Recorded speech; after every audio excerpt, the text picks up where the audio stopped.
To avoid being bothered, I told the mean girls that I was the bad boy's girlfriend. Since then, I made sure they saw me near him every day, pretending we were close. One day, the leader of the mean girls dragged me to a secluded spot behind the bleachers, lying. The bad boy's girlfriend. Who do you think you're fooling with all those lies? Suddenly, the bad boy himself, Andres, appeared with his hands in his pockets and pulled me close to him. My girl, you want to mess with hers? My homeroom teacher, Mr. Martinez, called me into the hallway. How about switching rooms with Laura? Laura was originally in room 302, but it was full of mean girls. They had played cruel pranks on her, pushed her, and even locked her in the bathroom to scare her. She couldn't take it anymore and reported them, but the school did nothing. They only offered to switch her room. And the unlucky replacement? Me. You're here on a full scholarship, Clara. It wasn't easy to get into the school. We're having some issues with room assignments. And as class president, you should set an example. Mr. Martinez made it clear. It was obvious. Everyone else was rich and influential, with parents who could make life difficult for the school. I was the poor one, the easy target. If I went at 302, I would end up like Laura, or even worse. I spent the whole lunch period feeling anxious, trying to find a solution. Then Andres, the school's bad boy, entered through the back door with his crew, slamming it shut behind them. I had an idea. Andres was 6 feet 1 inch, with an attractive and rebellious look that screamed trouble. He was a man of few words, but those words were usually sharp. If he could walk with me to 302, even just once, the mean girls might have to be at least a little nicer to me. At least for a few days. I took my completed English homework and approached Andres, placing it in front of him. Here's today's homework. Andres, absorbed in his mobile game, barely looked up. I moved the sheet closer. It looked like he was about to tear it up, but then he noticed it was already done. Finally, he looked at me. I kept my gaze down. Andres, Mr. Martinez wants you to help me move rooms this afternoon. Andres paused and then silently nodded. The bad boy could smoke, get into fights, and have questionable fashion sense, but in class, he was just another student. Helping a girl move wasn't embarrassing, especially when she had bribed him with a completed assignment. That afternoon, I led Andres, carrying my bags and boxes to room 302. I inserted the key and opened the door. Valeria, the queen bee of the mean girls, was sitting in a chair, surrounded by her clique, like some kind of kangaroo court. Clara, right? In room 302, you follow my rules. I had anticipated that. I let out a slight sigh and stopped at the door. Why are you stopping? Come in. Andres, carrying my things without a care, entered without hesitation. The mean girls froze. What rules? Can we put this on the desk? Andres didn't even bother to look at them as he set my things on the desk. Valeria stammered. Sure? Andres ignored her. He took the rest of my stuff from the hallway, including my bathroom items and mini fridge, and placed them in the bathroom before leaving. I ran after him. Wanna have dinner later? No. Well, make sure to show up at the study hall after dinner. Mr. Martinez has been watching you. I reminded him softly, watching him disappear before closing the door behind me, pretending to be reluctant. The atmosphere in the room had completely changed. You're close to Andres? What's up with you? I offered a shy smile, letting the silence speak for itself. The mean girl's eyes now showed a clear hint of awe. They could bully regular girls, but Andres' girl? That was trouble. I unpacked my things, placing my water bottle in the most convenient spot on the counter. A small victory. The next few days in 302 were surprisingly peaceful. Everyone was much kinder than I had expected. Then, at lunch, I ran into Valeria in the cafeteria, eating alone. Where's Andres? My heart skipped a beat. She was getting suspicious. Just then, Andres and his friends walked out of the gym. I tucked my hair behind my ear and smiled sweetly. Playing basketball as always. Honestly, he plays so much that sometimes he forgets to eat. I ran to the vending machine, bought a Gatorade, and walked over to Andres. Thanks for helping me move the other day, I murmured, placing the drink in his hands before quickly walking away, pretending to be shy. His friends started joking and laughing. Andres might have been tough, but he was undeniably attractive, and girls were always trying to get his attention. To him, I was probably just another girl trying to protect herself. But to me, every little gesture mattered. Seeing Andres holding the drink I had given him without complaining, hearing his friends laugh, gave me the false sense that my strategy was working perfectly.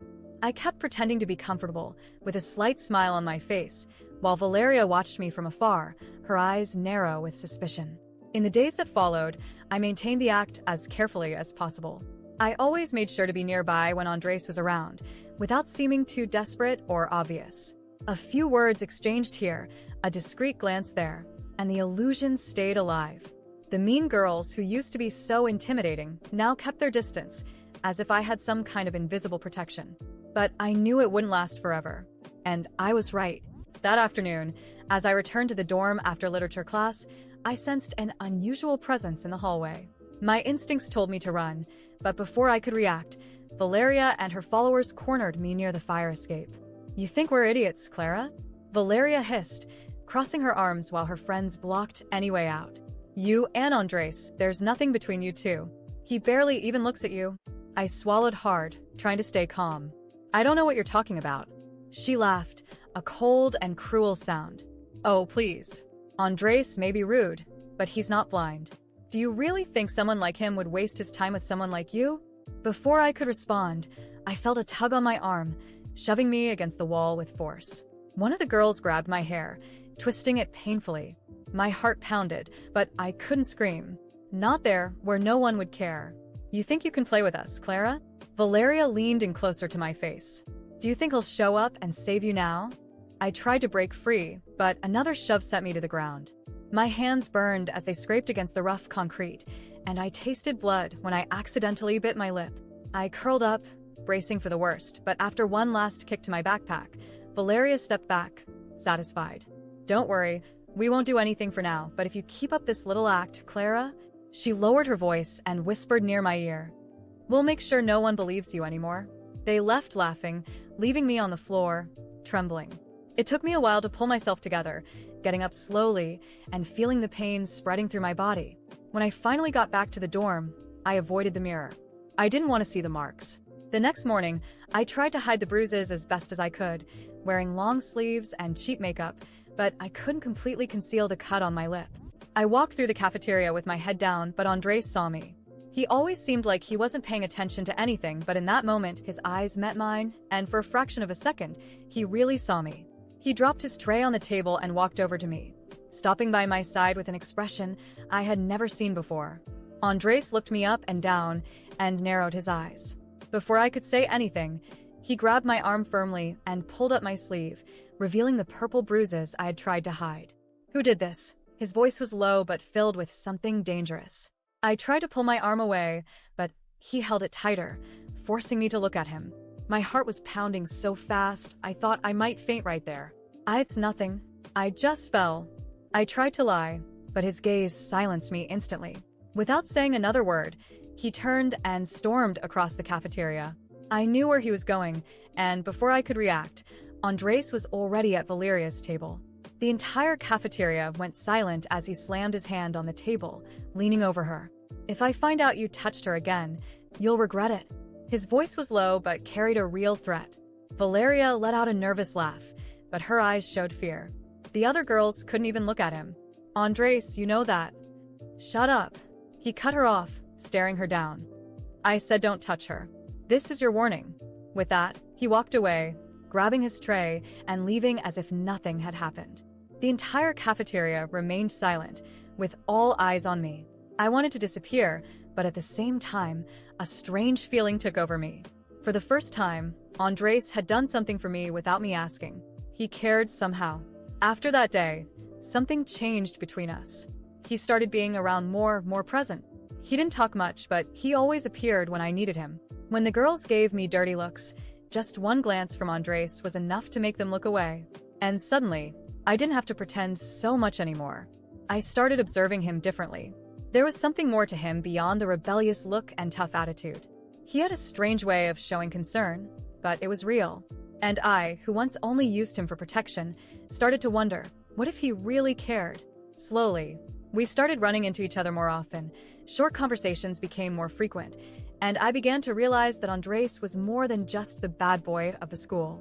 He was a person with his own problems, insecurities, and maybe in some way starting to care about me too. Since that day in the cafeteria, something between Andres and me changed, even if neither of us admitted it out loud.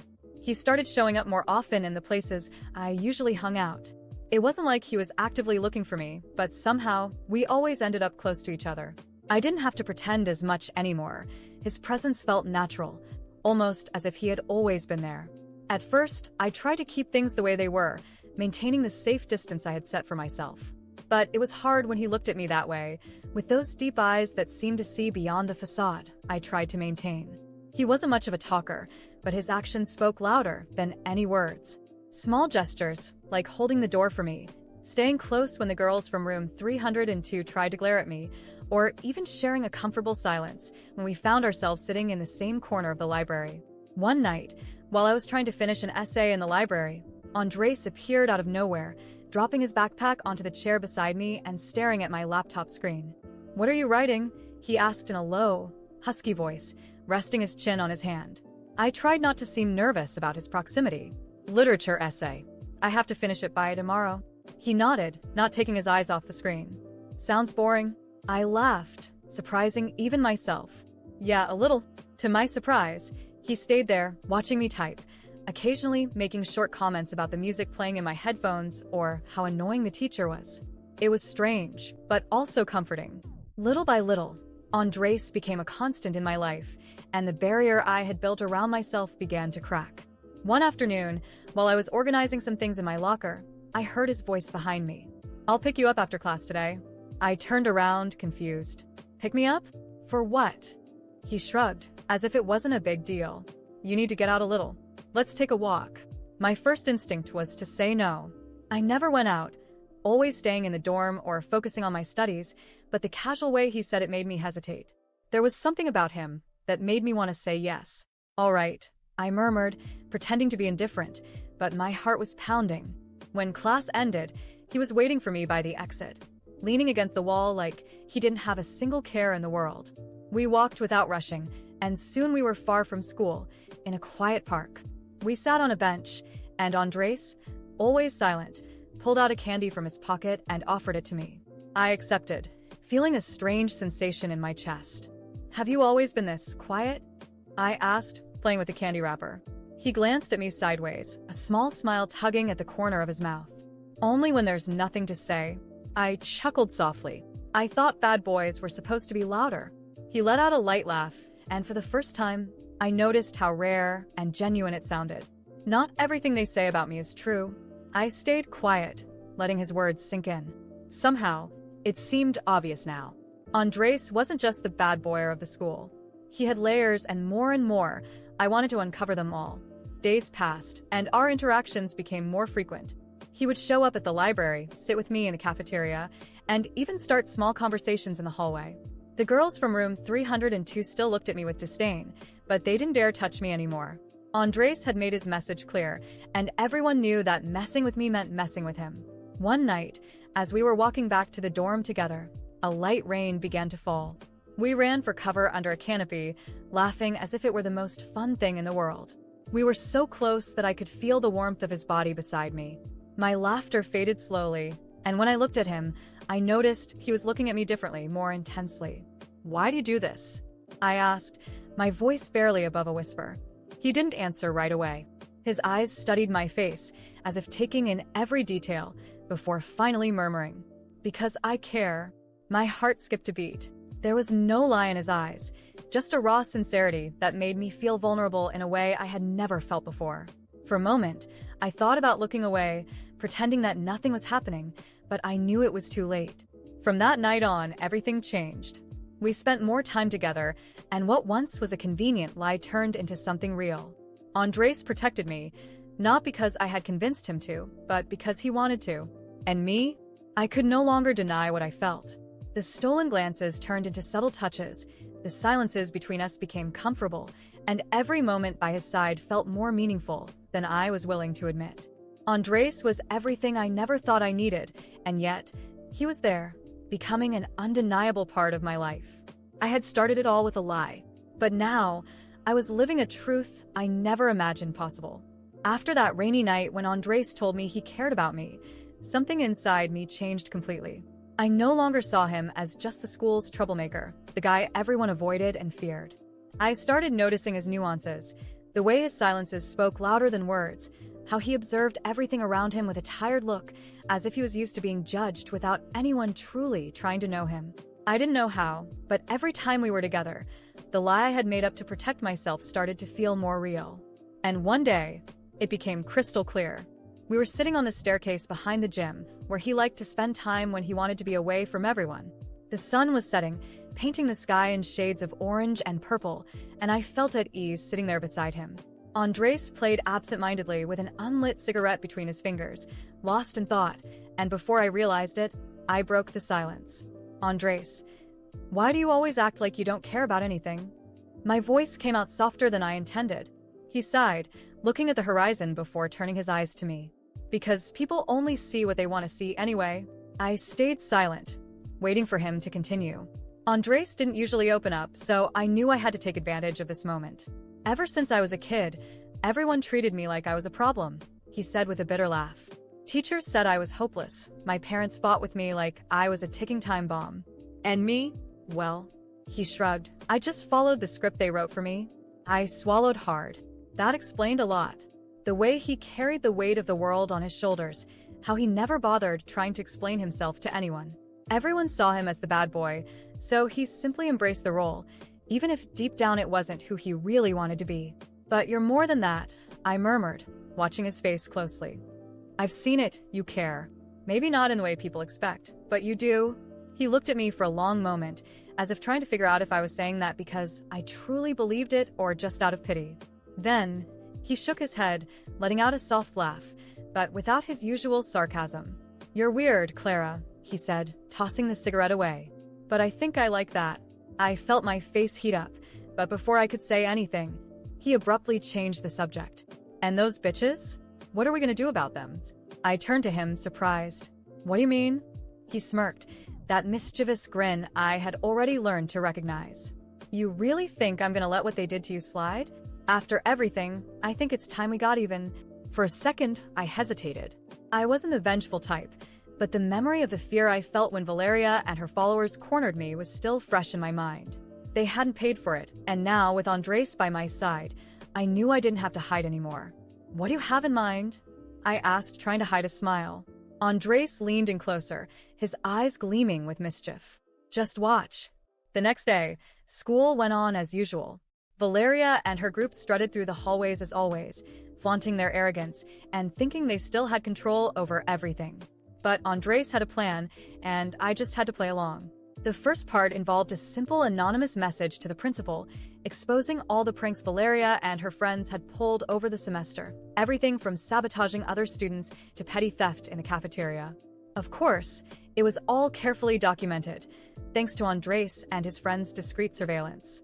Watching the principal call Valeria into his office in the middle of the hallway, with everyone watching, was just the beginning of her humiliation. Then came part 2. During lunch break, Andres made sure to pull me into the middle of the cafeteria, right in front of Valeria and all her followers, and without any warning, he kissed me. Not just any kiss, but one of those breathtaking ones that made everyone stop and stare. When we finally pulled apart, the shock on the girls' faces was priceless. Just so we're clear, Andres said loud enough for everyone to hear. Clara doesn't have to fake anything. She's really my girlfriend. The cafeteria erupted into murmurs, laughter, and whispers. Valeria looked pale, unable to hide the defeated expression on her face. I had never felt so powerful. After that, the girls from room 302 never dared to mess with me again. I was no longer just the scholarship girl they could step on. I was Andres' girlfriend, and that changed everything. But what no one knew was that, for me, it was no longer just a game.